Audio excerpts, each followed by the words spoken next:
Hey, what's going on, young world? It's your boy, End of the Game God, the world's new superhero, and I'm back at y'all ass with another segment of Each One Teach One. And in the next few episodes, I'm just really talking locally and on the local level, as to the city politics and things that's going on in the city. Now, a couple of videos ago, I was talking about the Toledo police policy and how they are actually out here. The Special Enforcement Division, there's no blacks on the raid truck. I mentioned that. There are no black and white cops in each vehicle, as it should be.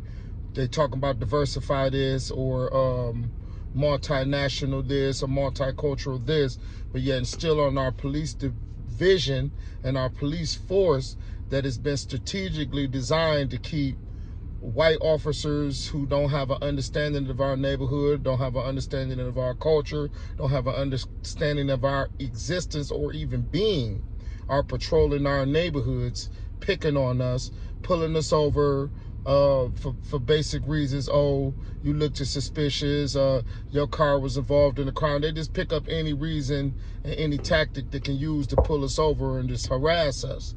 And this has been by design. I don't know if it's the mayor, the police chief, or whoever's responsible, the law director, whoever behind the scenes. Why is this that there's not a black and white cop in every vehicle? Like I say, they got most of our black cops stationed in the mall, stationed at these football games, basketball games where there's no, they interacted more with outside entities than more with their own kind.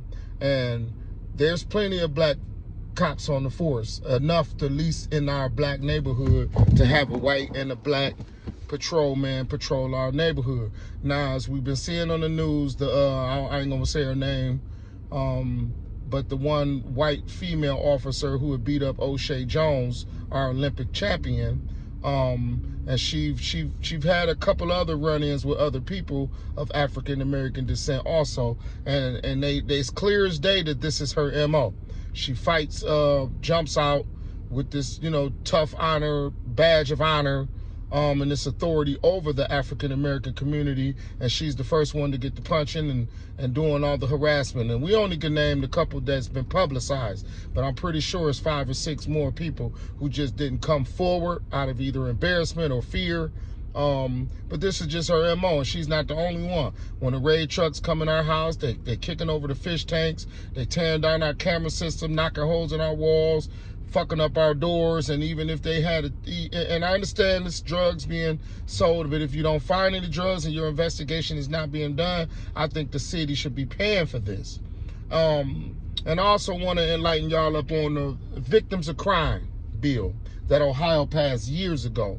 Did you know, honestly, you can get up to $10,000? So if anybody that's watching this video, go down, if you've been shot innocently and didn't have nothing to do with it and the police was nowhere around in this crime area, you have a right to file for victims of crime. And you can get up to, I don't know the particular amount, but I think it's up to $10,000 for just being shot in Toledo. But they make sure we don't know nothing about that.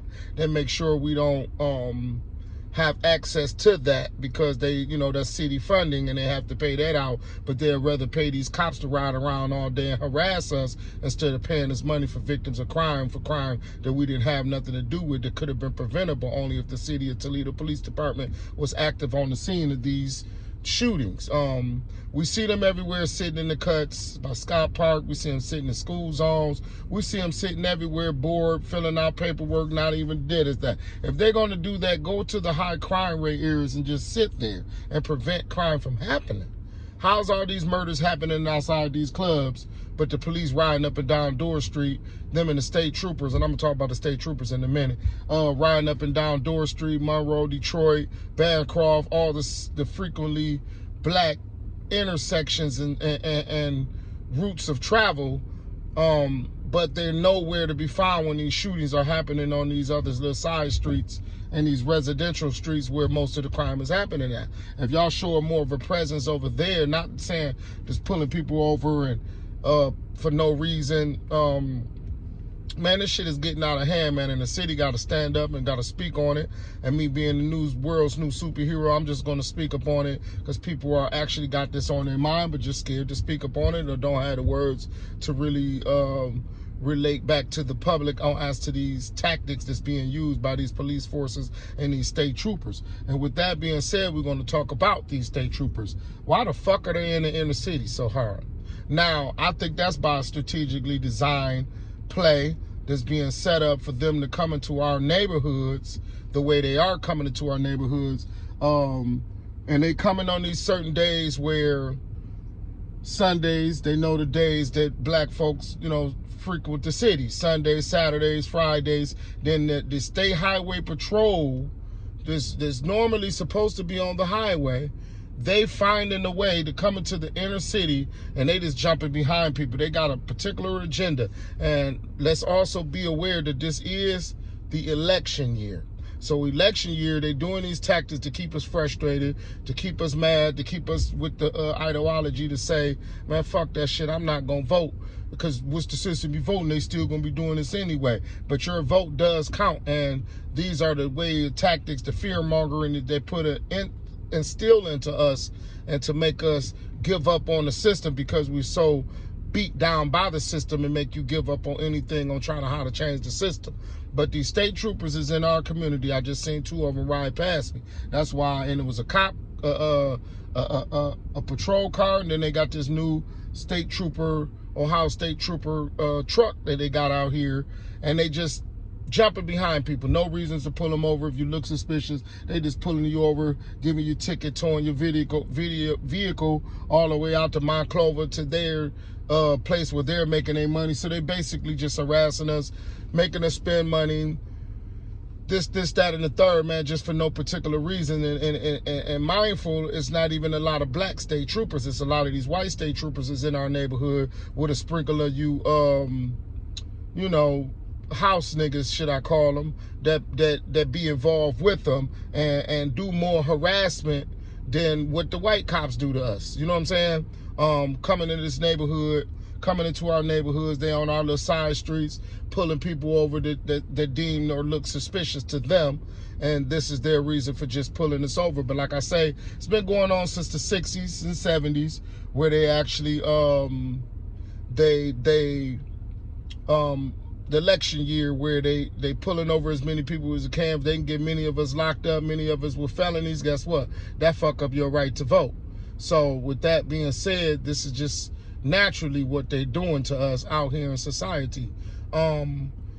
We need to be mindful of that. We need to speak up on it. A lot of people need to raise awareness on this. And I'm just being end of the game guy with my naturalness to ability to actually peep these things that is actually going on in the community and enlighten the rest of y'all so y'all can become aware of these things. This is not based on Google. This is not based on actual facts. This is just my personal opinion, and under the United States Constitution and my right to freedom of speech, this is how I feel things are going. Now, these state troopers, they pulling us over, especially after the clubs is let out, tracking us down for DUI, saying we under the influence, get out the car, and then without even having a breathalyzer, because if y'all don't know, you blowing in a breathalyzer gives them evidence, and that evidence is not even admissible in court. Supreme Court have ruled on that, so look up on that. A breathalyzer is not admissible in court, but yet and still they got a clause where if you don't blow, we suspend your driver's license for a year because you didn't blow in this breathalyzer that's not even admissible in court. Now, with the cap off of the state troopers and them harassing us in the city and this being an election year, they're going to keep this tactic up because it's a tactic of fear mongering. And the more people they round up to get felonies or go to jail or make more people give up on the system, that's your vote gone. And that's what they're really actually banking on this year. So y'all be careful out here. You will see the state troops. You've been seeing them, especially today is a Sunday. I think the 12th or the 15th of the month, and they just out here just out here pulling people over in broad daylight, just for no particular reason at all, just to check your credentials or do anything of that. And that's how I understand why Trump said defund the police, because when he defunded the police, they didn't have the money in the programs that was being funded for them to actually do these type of tactics in our black community. So y'all be aware of that. And with that being said, this is just another segment of Each One Teach One by your boy Endo the Gang Guy. Y'all stay tuned for another one, because there are plenty more to come.